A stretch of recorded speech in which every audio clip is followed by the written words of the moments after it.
So hey guys, myself Shivam Pandey, your chemistry expert educator is live with you all. So here today we are going to talk about Huckel rules of aromaticity, the most important topic of the chapter arenes which is in the syllabus of BSc chemistry. So Huckel was the name of the scientist who has developed, who has found a special type of stability known as aromaticity. So in order to be a compound, in order to compound to be an aromatic compound, the compound should follow three criteria. The compound should be cyclic, there is a p orbital on every atom in aromatic ring, and the compound must be planar. If I talk you about in Hindi, तो हकल हमारे जो नाम के scientist थे उन्होंने एक special stability निकाली जिसका नाम एरोमेटिसिटी था। ठीक है, तो अगर कोई भी कंपाउंड एरोमेटिक होता है तो उसके लिए हकल ने एक क्राइटेरिया बनाया। ठीक है, एक बार मैं पॉइंटर से सेलेक्ट कर लूँ। हाँ, तो क्राइटेरिया बनाया कि कंपाउंड साइक्लिक होना चाहिए, उसके पास पी ऑर्बिटल होना चाहिए उसकी हर एक साइकिल के एटम में। ठीक है, और वो हमारा जो साइक्लिक कंपाउंड है वो प्लेनर रहना चाहिए। ठीक है, और जो फोर्थ क्राइटेरिया था वो ये था कि कंपाउंड जो है हमारा वो 4n+2 पाई इलेक्ट्रॉन कंटेन करना चाहिए, जहाँ पे n हमारा नंबर ऑफ रिंग्स था। ठीक है, अगर हम एग्जांपल ले लेते हैं, यहाँ पे बेंजीन का एग्जांपल लेते हैं। यहाँ आपको दिख रही है एक रिंग है तो n=1 हो गया, तो हम सिंपली फॉर्मूला पुट कर देंगे n की वैल्यू 1, तो हमारे पास हो गया टोटल 6 पाई इलेक्ट्रॉन। ठीक है, 6 पाई इलेक्ट्रॉन है, सारे कार्बन है यहाँ पे।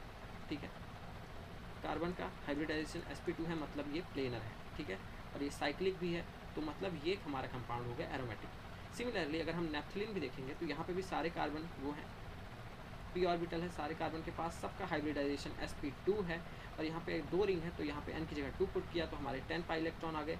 यहाँ पे एंथ्रासीन में हमने 14 पाई इलेक्ट्रॉन देखा जब हमने n की वैल्यू 3 पुट करी, और हमारा साइक्लिक भी है कंपाउंड, प्लेनर भी है, और कंजुगेशन भी में भी है। ठीक है, तो ये हो गई बेसिक क्राइटेरिया एरोमेटिक होने की कंपाउंड की। ठीक है, कुछ हेट्रोसाइक्लिक कंपाउंड भी रहते हैं जो कि एरोमेटिसिटी दिखाते हैं। ठीक है, तो वो होते हैं हमारे पायरोल होता है हमारे ये फ्यूरान जिसके पास ऑक्सीजन रहता है, और पिरिडीन जो कि 6 मेंबर नाइट्रोजन वाली रिंग रहती है उसको हम बोलते हैं पिरिडीन, 5 मेंबर नाइट्रोजन वाली रिंग रहती है उसको हम बोलते हैं पायरोल, और 5 मेंबर ऑक्सीजन वाली रिंग हमारी जो रहती है उसको हम बोलते हैं फ्यूरान। ठीक है, तो यहाँ पे देख सकते हो 2 इलेक्ट्रॉन यहाँ पे, 2 इलेक्ट्रॉन यहाँ पे, और नाइट्रोजन के पास भी 2 इलेक्ट्रॉन है, तो टोटल हो गए 6 पाई इलेक्ट्रॉन। यहाँ पे भी 2 इलेक्ट्रॉन, यहाँ पे भी 2 इलेक्ट्रॉन, और ऑक्सीजन के पास भी 2 इलेक्ट्रॉन है, तो ये भी हो गया 6 पाई इलेक्ट्रॉन।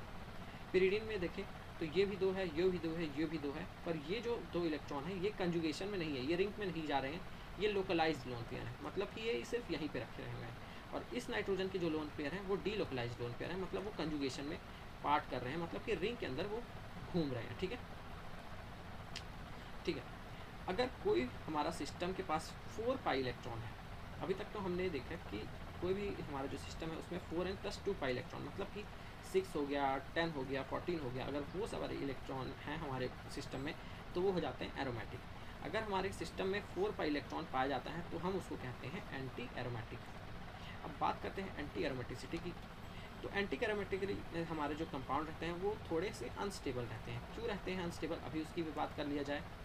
तो आखिर वो अनस्टेबल क्यों रहते हैं, क्योंकि वहाँ पे डीलोकलाइजेशन ऑफ पाई इलेक्ट्रॉन का जो डीलोकलाइजेशन होता है वो ज़्यादा होता है, जिसकी वजह से उसकी इलेक्ट्रॉनिक एनर्जी बढ़ जाती है एंटी एरोमेटिक कंपाउंड्स की। ठीक है, जिसकी वजह से डीलोकलाइजेशन की वजह से स्टेबिलिटी हल्की कम हो जाती है, एनर्जी क्योंकि बढ़ जाती है तो स्टेबिलिटी कम हो जाती है, जिसकी वजह से वो सबसे ज़्यादा लीस्ट स्टेबल रहता है एरोमेटिक कंपाउंड्स में।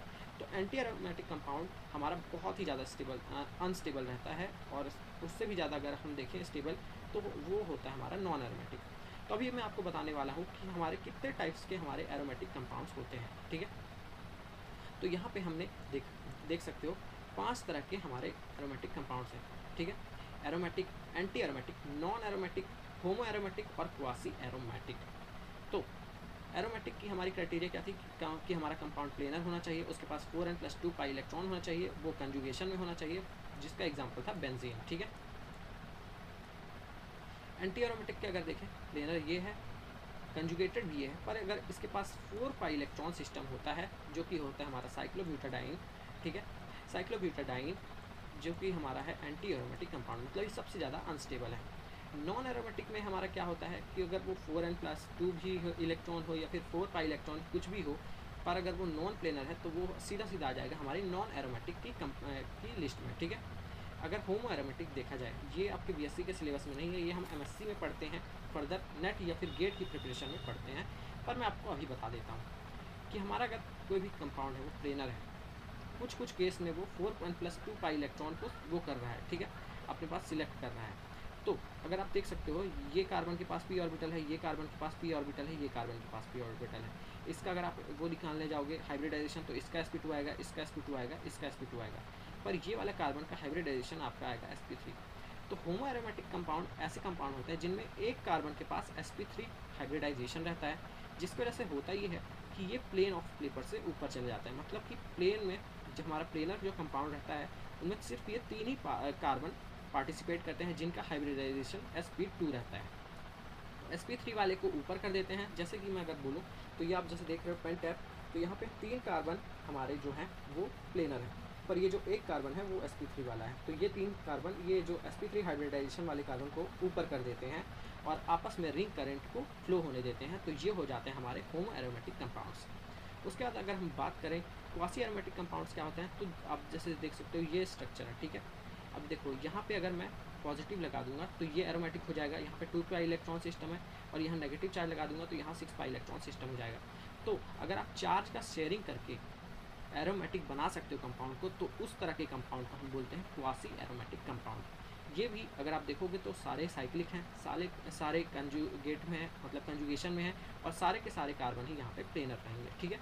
तो अगर हम बात करें स्टेबिलिटी की, तो स्टेबिलिटी ऑर्डर ऐसा रहेगा, एरोमेटिक रहेगा, फिर उसके बाद स्टेबल रहेगी हमारी होमो एरोमेटिक, फिर क्वासी एरोमेटिक, फिर नॉन एरोमेटिक, और सबसे ज़्यादा जो लीस्ट अनस्टेबल होगा या फिर लीस्ट स्टेबल होगा, सॉरी, सबसे ज़्यादा जो लीस्ट स्टेबल कंपाउंड होगा वो होगा हमारा एंटी एरोमेटिक कंपाउंड, ठीक है। सो गाइस, आशा करता हूँ आपको ये वीडियो अच्छा लगा। अगर अच्छा लगा इसको लाइक कर दो, चैनल को सब्सक्राइब कर दो। मिलते हैं नेक्स्ट इंपॉर्टेंट वीडियो में, तब तक के लिए बाय बाय।